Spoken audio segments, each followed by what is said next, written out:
What's going on, guys? This is Rob, and after finishing up Spider-Man, I was like, let's find something else to cover, right? Something else to go over here. And that's one of the struggles as a comic book YouTuber, is you kind of find yourself in this position from time to time where you get so caught up in a story that you're reading that it's kind of hard to forget there's still like a mountain of other stuff there. And Devil's Reign is one of them. This story is amazing. Okay, so it's basically the return of Kingpin. Not really the return. It's Marvel actually doing something with Kingpin now, as opposed to, King's Ransom or whatever it was. So here's the thing, right? This story kicks off about a week ago, and it basically picks up with Daredevil, as you would expect, because Kingpin was originally a Daredevil villain, so Marvel's had really in recent years kind of taken him back. Now, one of the things that I do want to establish here is that right now, Kingpin is basically the mayor of New York City. Now, for those of you guys who aren't really familiar with this has been going on for quite some time, and it all really goes back to Secret Empire, right? So Secret Empire, of course, was a story that we covered where basically the Red Skull used a cosmic cube to change Captain America's history, and that basically led to Captain America becoming what was essentially a Hydra agent, and then conquering North America with his sights set on the world, although ultimately, he was defeated before he could do that. And so the way this played out is that one of the things that had happened is that New York itself was basically encased in living darkness, right? Technically it was called the Dark Force, but it was essentially just covered in, encased in darkness, so no one could get in and no one could get out. What you did have was a character by the name of Dagger who had the ability to emit light, and she was literally tasked with standing at the top of the Empire State Building and just lighting the place up. Now, by and large, people did what they could where they could, and heroes that were stuck there were trying to find a way out and trying to find a way to save the world and all that kind of stuff, or at least save, their city and so on and so forth. But on the street level, on the ground level, the average person living in their homes with no idea what was happening, they had to deal with being robbed or all kinds of different criminal actions that were going on. And so what the Kingpin did is he actually stepped in and essentially served as a protector for the city of New York. Now, make no mistake, he knew what he was doing. He knew that in doing so, it would rally the support of the people, so that when the time came when New York was freed from its Dark Force encasement and basically everything went back to normal, or at least as normal as you can get in Marvel Comics,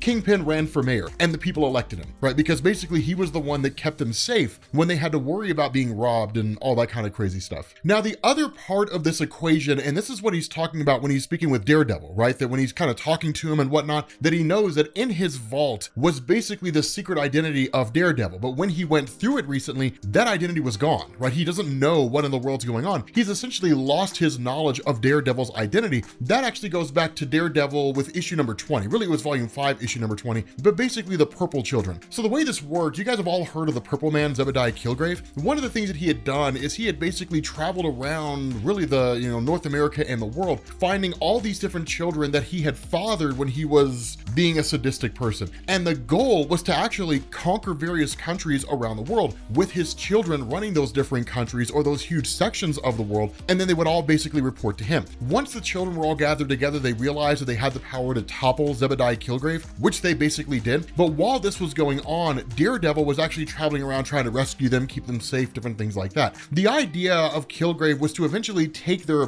powers, kind of hook them up to a machine, and use that machine to basically amplify his own abilities and then effectively conquer the world. And where all that was basically done, one of the things that happened that Marvel had done is they had basically had this circumstance set up where the machine was used to make everyone forget that Daredevil was Matt Murdock. They literally one more dayed his storyline. I mean, I don't really know if people were upset by it. In all reality, I actually had to go back and read that. I hadn't really been keeping up on Daredevil recently, but that's really how all this really kind of picks up, right? The things that are going on that are kind of leading into this. Now, the fact that Kingpin doesn't remember the identity of Daredevil is not the biggest thing in the world. Instead, what actually happens is Matt torments him, right? Matt makes fun of him and kind of pokes fun at him and is like, hey man, that's why it's called a secret identity, because you're not supposed to know. And Kingpin actually takes this as a personal vendetta, right? He takes this as a personal affront. And so following that, what he does a week later is he steps out in front of the mayoral office in New York, holds a press conference, and basically civil wars the place in the sense of saying that all superhumans out there are basically outlawed. Anybody out there who is operating as a superhero, that's a problem. And it's interesting the way that he does this, right? Because for the most part, people can think for themselves, but they usually choose not to. They usually just choose to allow a person in authority tell them what to do. And rightfully so, right? It's easier to do what you're told than to kind of try to figure it all out for yourself. And so because of this, Kingpin stepping out here, and with people trusting him the way that he does, he says, like, at the end of the day, like, we've suffered wave after wave of attacks, right, of destruction brought down on our great city, and at the heart of almost every single one of those are superheroes. That yes, we could look at villains and we could say villains do bad things, and we deal with them accordingly, but the reign of aliens that descended down on our city, Spider-Man originally brought them here. Of course, he's referencing the events of King in Black and saying it all goes back to Peter Parker, that the hordes of trolls and ice-strewn beasts that destroyed our homes, that's because we brought Thor here, right? That was the War of Realms. The idea that like the frost giants and all that kind of craziness and chaos eventually found itself on the doorstep of Earth, specifically in the city of New York. And what he says here is, there's a saying, follow the money. But with these tragedies, it's instead follow the destruction, and you'll find it leads back to these heroes. We allow these unnatural monsters in capes and bright colors free reign in a city of good people, people trying to live their lives. And when we dare hold them accountable for their crimes, like with the murderer Daredevil, they get preferred treatment, a slap on the wrist, and then they're free to go to do what they've always done, whatever it is that they want to do, terrorizing, violence, destruction. And that's one of the things that's kind of the nature of this, right? The question here is the juice worth the squeeze? Is the collateral damage that we experience as a city worth having these superheroes, or would we just be better off without them? And so he says, we here in New York City feel that is not enough. Over the last few weeks, I've been working with lawmakers to draft the Powers Act. Recently, our friends at the federal level wisely outlawed unsanctioned superhero activity for those under 21 years or age. And so he in turn says, we're expanding that, right? We're basically outlawing superhero activity at all here in New York, unless it's sanctioned. So in a lot of ways, this really is the Superhuman Registration Act from Civil War. It's renamed and it's largely being confined in the city of New York, but it's cool because if I'm being honest with you guys, as much as I loved the Civil War event, I kind of think this is a little more interesting because it brings things kind of closer to home, right? One of the first questions that people ask is like, is the rest of the country going to follow suit? Are other cities going to follow the same process? Remember, with the Superhuman Registration Act, it was just a nationwide crackdown like that, right? Just day one, everyone has to register. With this act, it's a little more extreme. And even Tony Stark says that, right? He's like, we've been down this road before. Superheroes serve a purpose and have saved not only New Yorkers, but the world many times over. This is a desperate move from a gangster mayor in an election year. Even Krakoa steps in, right? And like Storm steps up and says, look, Krakoa doesn't really care about man's laws, right? So do not mess with us and we will not mess with you, right? Mutants everywhere have diplomatic immunity no matter where they go. And so that really supersedes anything that the city of New York is doing. But rest assured, if a mutant travels to New York City and they are arrested by the forces of Wilson Fisk, there will be hell to pay, right? I mean, it's just, that's kind of the stance of Krakoa, which is really cool. And then following that, the first wave of arrests begin for those individuals who basically just refuse to register, if we're gonna call it that. And of course, Moon Knight's the first one. Why wouldn't it be Mark Spector, right? I mean, the guy's Marvel's Batman. I mean, of course he's not going to register. But then from there, you actually end up getting what's essentially the Thunderbolts, right? If that's what we're just gonna call them. I mean, they're kind of the newly formed Thunderbolts here, right? So like Rhino, US Patriot, and it looks like Shriek. And then of course, like the female Electro, Maxine. So like you have like these, you know, kind of superheroes who are here, but they're quote unquote registered. And that's why this event is very reminiscent of Civil War. And I'm sure those of you guys who read Civil War are like, okay, so it's basically just Civil War on a smaller scale. And you're not wrong. You are by no means wrong, because even during the Civil War event, the Thunderbolts were the group that were tasked with like going out and like breaking laws if they needed to in order to get their hands on people who were refusing to register. And that leads into the introduction of Captain America, right? Who basically tells these cops, these enforcers, to essentially lay off, and that where they refuse to do it, then everything kind of starts to pop off here. Now, of course, Captain America steps in to basically save Miles Morales. Of course, Miles has a new costume, which looks dope. I'm not even gonna lie. We need to get caught up on Miles comics, right? Like I love Miles Morales, and I'm never gonna get used to Miles being in like the main Marvel universe. So seeing like Captain America come to his aid, right? Like the main Marvel universe, Steve Rogers, it's always gonna be new to me, right? It's always gonna be cool to me. Like it's just, it's one of those fun little things. But it's kind of interesting, right? Because this is one of those instances where Captain America, very reminiscent of Civil War. Of course, Tony Stark really seems to be on his side too, but Captain America's response here, like where the guards tell him like, you know, like you're under arrest too, Cap, like every one of you guys are under arrest, and Captain America's like, okay, I mean, that's cute and everything, bro. Like, I totally understand your belief that you can arrest me. And that's adorable, right? It's like a little kid sitting on Santa's lap, saying what it is they want for Christmas. You know, it's cute and it makes for a good picture. Let's be honest with ourselves, man. There's nothing you can do to me here. Like, I will absolutely beat you to death before that happens. I mean, he won't, but like, that's kind of his stance. And so in this conversation, one of the guys says like, well, I mean, this guy is a criminal. And the response of Captain America is, if a law needs to be broken in order to save lives, I'll do it every single time. And so ultimately the other guys are like, no, you guys are all going in. And so of course, Captain America helps them to understand their place in the bigger picture by cracking them over the head with his shield, which is always the best answer. Like I always tell you guys, violence is not always the answer, but it is a answer, and it's usually a very effective one, right? Violence gets things done. And Captain America understands that, right? Like Captain America understands violence gets things done. I mean, are there gonna be problems? Sure, but it's an answer. So sometimes you just gotta, well, at least no pun intended, roll with the punches, you know what I mean?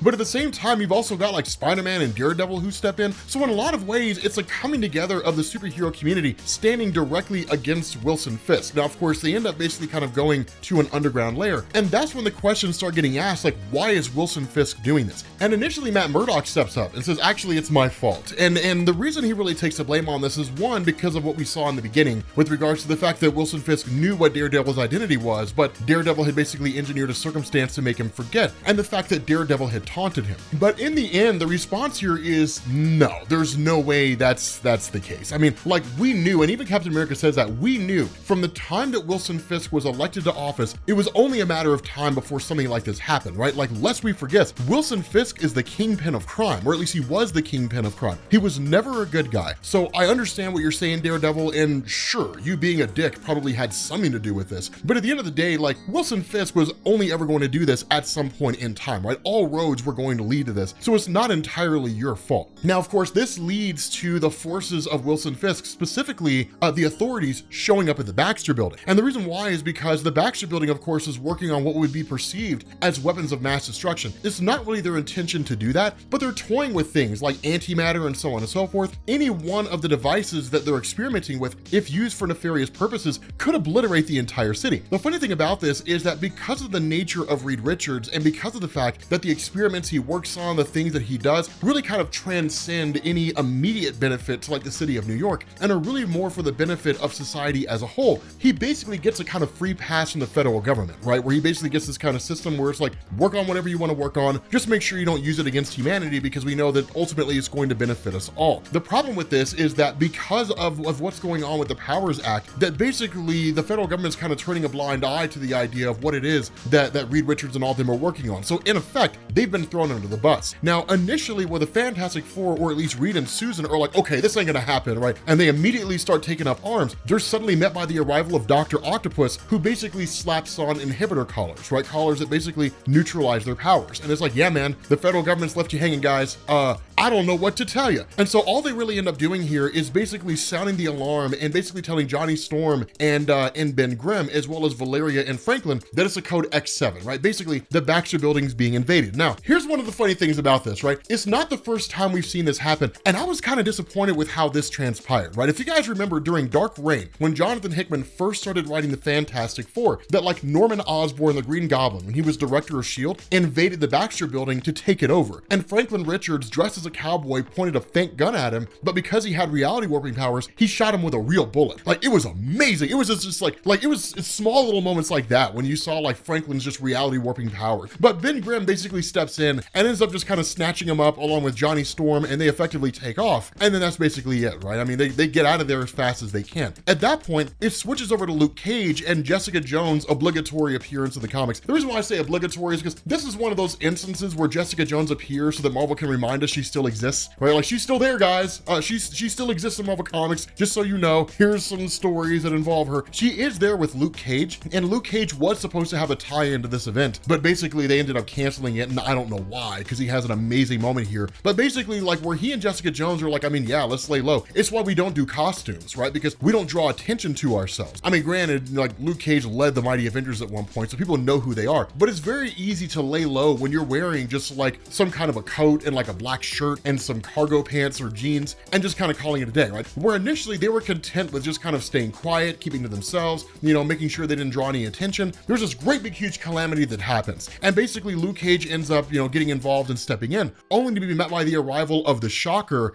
who's working as part of the Thunderbolts. And where the Thunderbolts would have initially had their hands on this, albeit in a pretty unsavory way, right? I mean, they're pretty reckless and they don't really much care about like preserving human life so long as they quote unquote end the threat. That where Shocker ends up throwing one of these collars to Luke Cage and is like, put this on and put this on your wife. Luke Cage is like, not a chance, right? And then like a fight breaks out between the two, right? Now, ultimately, of course, Luke Cage is able to get the upper hand and able to subdue the Shocker, and the two of them basically end up fleeing. But before they do, he makes this really, really amazing speech, right? He says like, this isn't right. He's like, Wilson Fisk is a gangster and a fool, a big man who's small, who needs to show his power over me, my friends, and you. This is not just about superheroes. It's about a man with his grip on all of us. He makes it sound like if he loosens it, you'll all basically be in trouble. Some villain will show up or something like that. The kind of trouble that shows him that it's actually you who has the power here. He says, look, I'm not Captain America. I'm not Mr. Fantastic. He says, I'm just a New Yorker just like you. And if someone's in trouble, I will do what New Yorkers do. I help. And if Mayor Fisk wants to stop me, that's fine. That's a genius speech, because what it does is it forces people to accept the fact that they are contributors to the problem, right? And it's one of the things about on a societal level that people tend to forget, right? It's very easy to kind of adopt this mentality that like everything bad that happens in the world is because of some invisible specter moving behind the scenes. But like every major problem that happens in the world is because of people, right? There's no invisible force out there causing problems. It's people who are doing terrible things. And with Luke Cage pointing his finger at everybody out there and saying that if this continues on, it's because you're allowing it, right? By doing nothing, you're saying you're okay with it. If you weren't okay with it, you would do something about it, right? You can't be apathetic and then say, well, I'm apathetic because there's nothing I can do. No, that's just laziness masquerading as apathy. And so by pointing that finger at them and saying, you're the reason why this is happening, it's forcing at least someone, or at least driving somebody to acknowledge the fact that they are the problem. And so following that, what you actually end up doing is switching over to Kingpin when he goes to join Butch. Now, Butch Ferris is an interesting character. This guy was basically a henchman of the Owl for quite some time, the Owl being a D-list villain at best, right? Like this guy was never, ever big time. But the perception here of Butch as the new Kingpin of crime, and even before he became the Kingpin of crime, working his way up the ranks and basically, knocking heads as well as getting moves and promotions in the right places, especially by Izzy, is that he is the legitimate biological son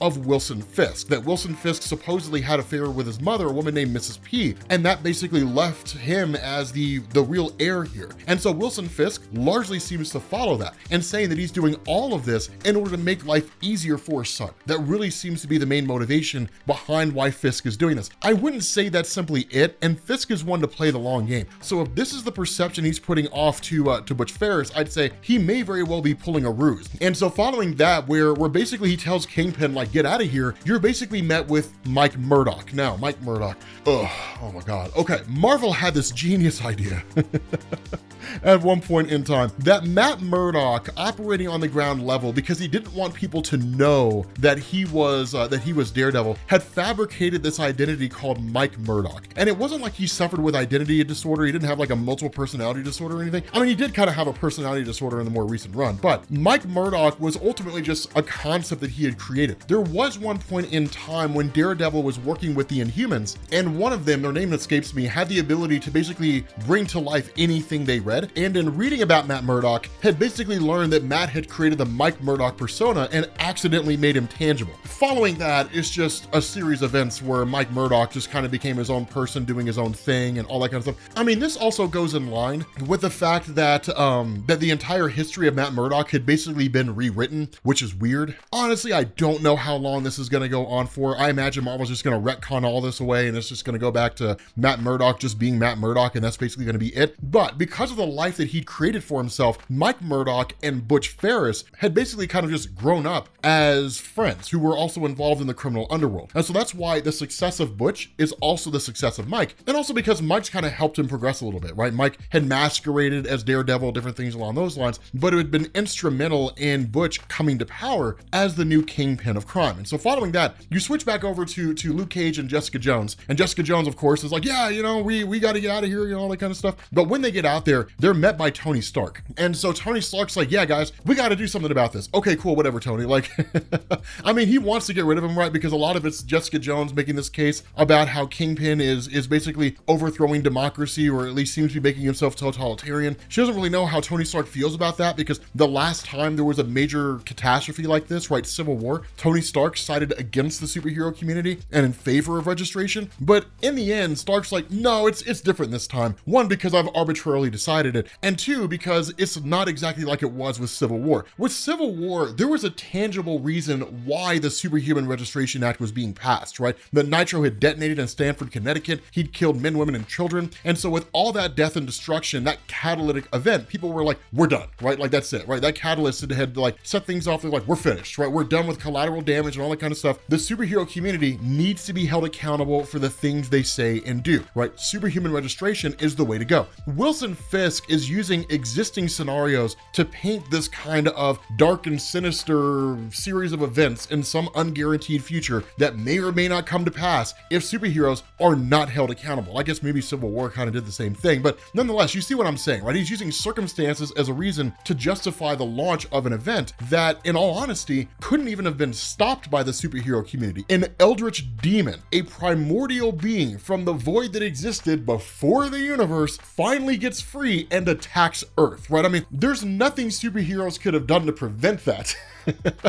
Right? So using these almost unpreventable circumstances as a reason to explain why it is that these kind of restrictive policies need to be implemented, that's the difference between Civil War and this. We're kind of nitpicking a bit, to be honest, but you know, we got to create a difference somehow, so we're not just saying it's Civil War, like Civil War 3, just on a smaller scale. But the other thing about this is we actually end up finding out that basically Dr. Octopus is working on something for Wilson Fisk, and it seems to be some kind of portal that accesses, you know, another dimension. We don't know exactly what it's for or what it does, but it looks to be the bridge that Reed Richards had constructed during Jonathan Hickman's run. The same bridge technology they used when it came to like the incursions from Avengers and New Avengers and all that kind of stuff. But Wilson Fisk ultimately, you know, cuts Dr. Octopus off and says like, the package is here. And that's when you find out Wilson Fisk has actually freed the Purple Man Zebediah Killgrave from prison. And it's kind of a cool thing here, because what he does is like he goes through this folder that Killgrave has, and he's like, do you know what this folder is? And where Killgrave's like, I don't know, right? Because he always thinks small. He's like, this